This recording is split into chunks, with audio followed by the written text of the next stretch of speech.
To the future. To the future. So, Tad and Dixie, back together again. Well, you don't sound surprised. Well, she is the great love of his life, right? Hard to compete with that. Believe me, I tried. No matter what I pulled, trust me, I pulled a lot. Couldn't keep her from running back to that imbecile.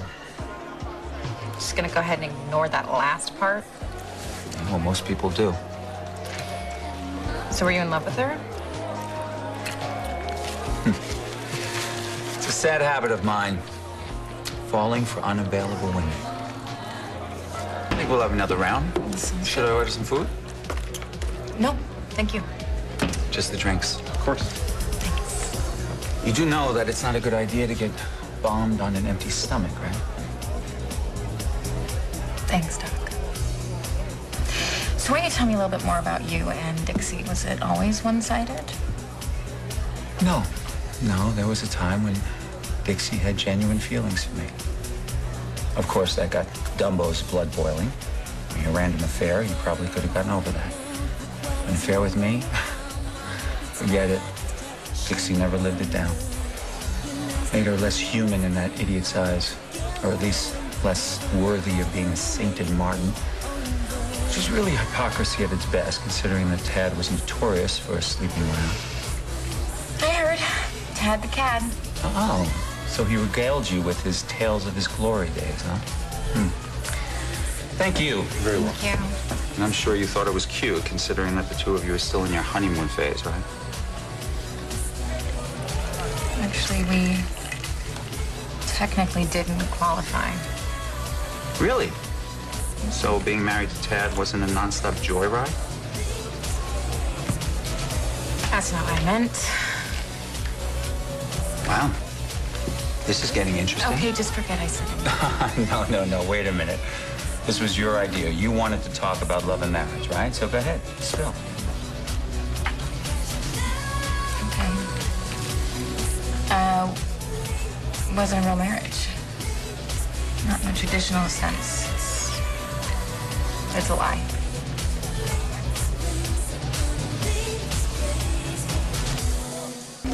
Green card marriage, huh? Wow.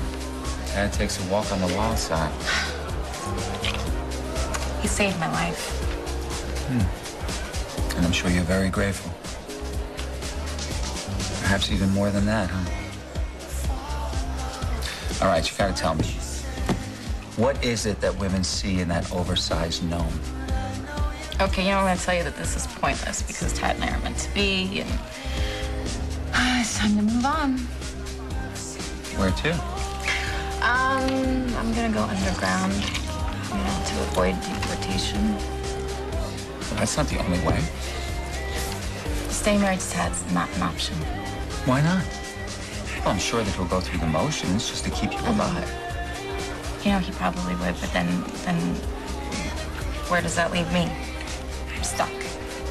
Nose pressed against the glass, watching what I almost had. Can I tell you the story of my life? All right, look, I don't know you very well, but you don't strike me as an outside looking in kind of gal.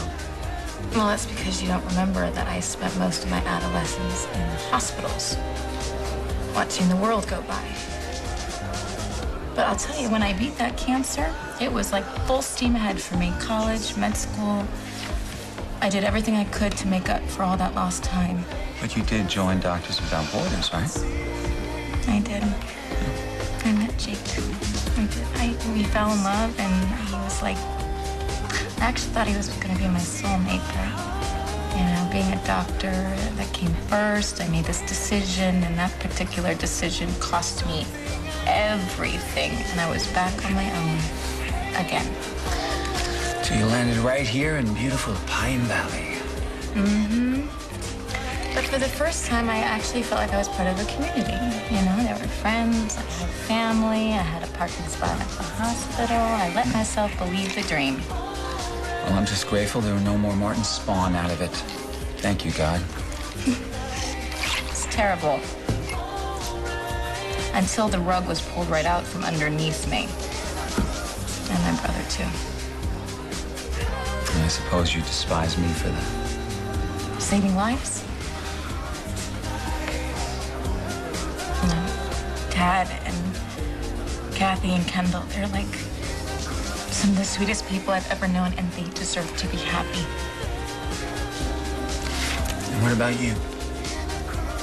What do you deserve? Speaking of Dumbo.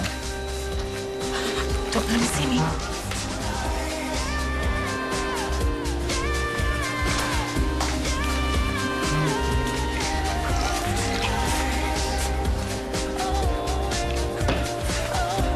Where is she?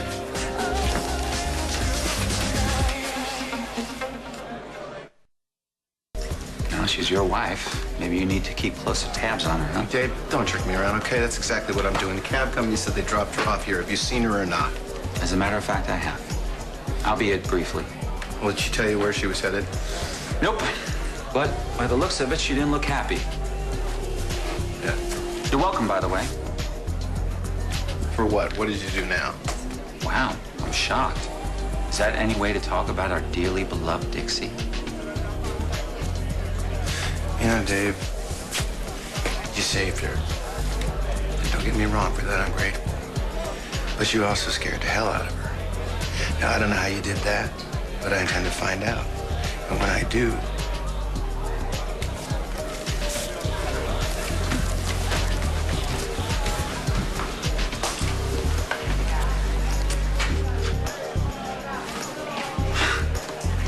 Thank you. You're welcome. I don't think he's gonna give up anytime soon. Well, which makes the fact that my plane's been delayed 1,000,000 hours all the more infuriating, because that was the airline. I don't have any place to stay. Well, I think you do. How about my place? You want to taste this one?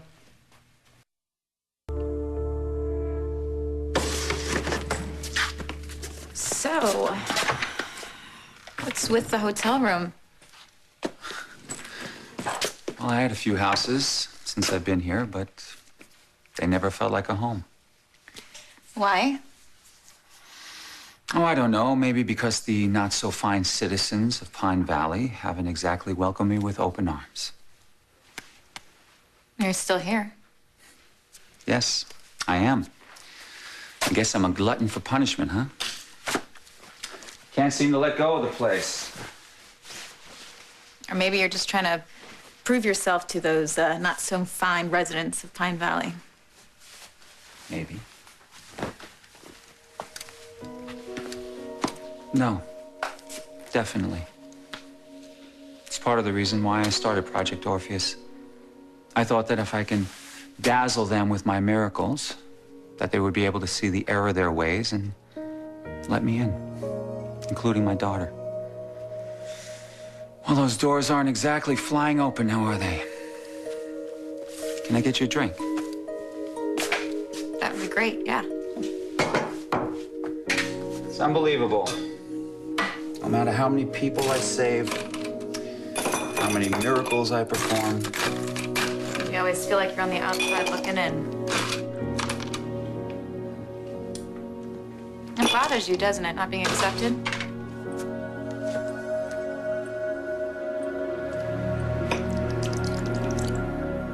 Yes. Yes, it does. You're surprised. Yeah. I really didn't think you cared what other people thought of you.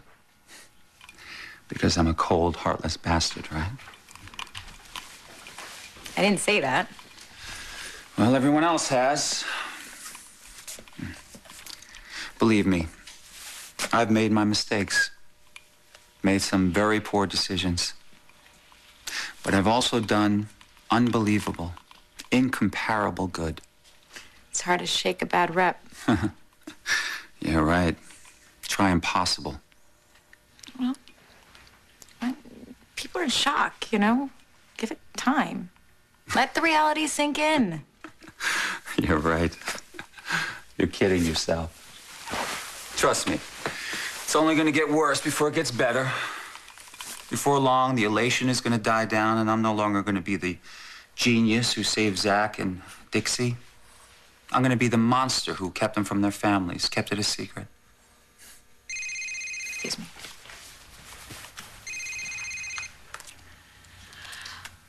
My brother. Well, aren't you going to answer it? And say what? You don't have to tell him where you are, but at least let him know that you're safe. Trust me, that phone isn't going to stop ringing until you do.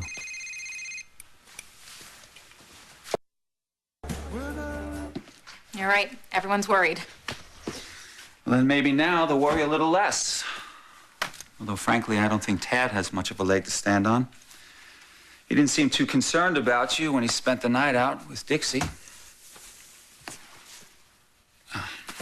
I'm sorry. I shouldn't have said that.